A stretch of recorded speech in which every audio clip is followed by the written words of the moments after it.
Quand je suis déménagé à Montréal il y a un peu plus d'1 an, j'ai été effroyablement déçu un peu de voir le retard qui existe en matière d'accessibilité générale. Il suffit d'une marche en fait dans un commerce, dans un bar pour que moi je puisse pas entrer, je puisse pas y avoir accès. À Montréal, l'accessibilité universelle, c'est loin d'être une chose acquise, tant dans les édifices publics que dans les commerces, que dans les écoles. L'exemple flagrant ou l'exemple typique où l'accessibilité universelle n'existe pas, c'est dans le métro de Montréal, sur les 68 stations de métro.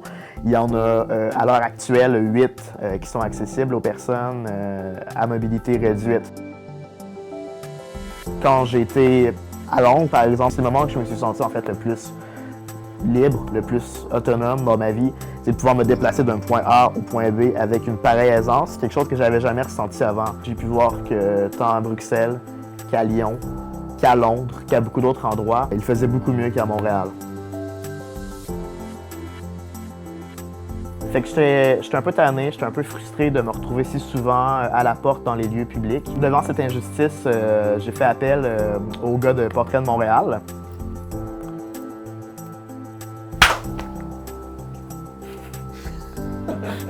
Ce qu'on a fait, c'est qu'on a cherché à rencontrer 68 personnes qui étaient affectées de près ou de loin par le problème d'accessibilité pour les photographier devant les 68 stations de métro du réseau de la STM et qui nous parlent de concrètement, c'est quoi l'impact du manque d'accessibilité à Montréal sur leur vie.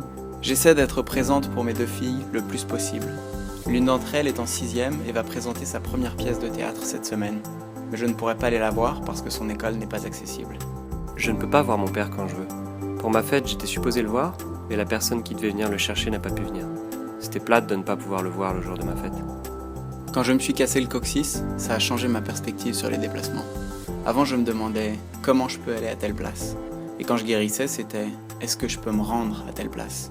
Tous les matins, c'est un défi pour accéder au métro.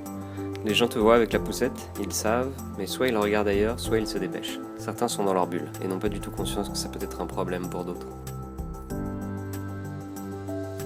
Le résultat, c'est 68 photos et 68 histoires. Et on a besoin de votre aide pour mettre sur pied cette exposition virtuelle qu'on veut lancer en grande pompe.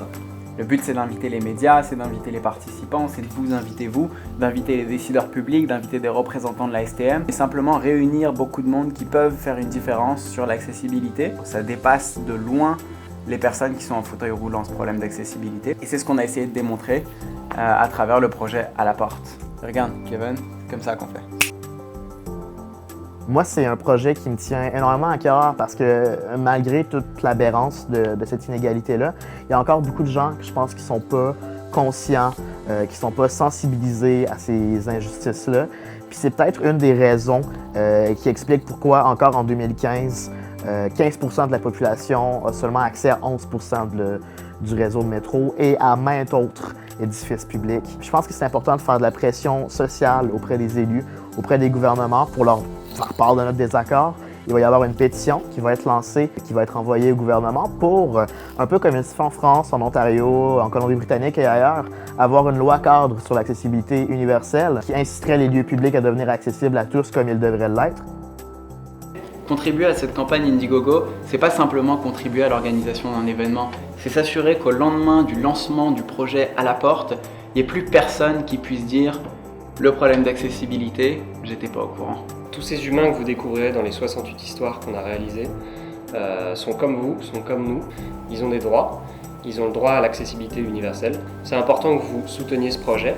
C'est pas soutenir Portrait de Montréal, c'est pas nous soutenir nous, c'est soutenir une cause montréalaise, une cause humaine. Le jour où le métro sera accessible à Montréal, je me sentirai vraiment comme une Montréalaise. Une vraie Montréalaise. Une Montréalaise incluse, une Montréalaise bienvenue. Je me sentirai vraiment chez moi. À la porte. Ça se dit mal, là. À la porte, à la porte, à la porte, à la porte. Je suis ici pour vous parler du projet À la porte. À Palorte. Le projet À Palorte, à la porte. Hey. Est-ce que vous avez déjà remarqué qu'il n'y a jamais personne en fauteuil roulant dans les wagons de métro?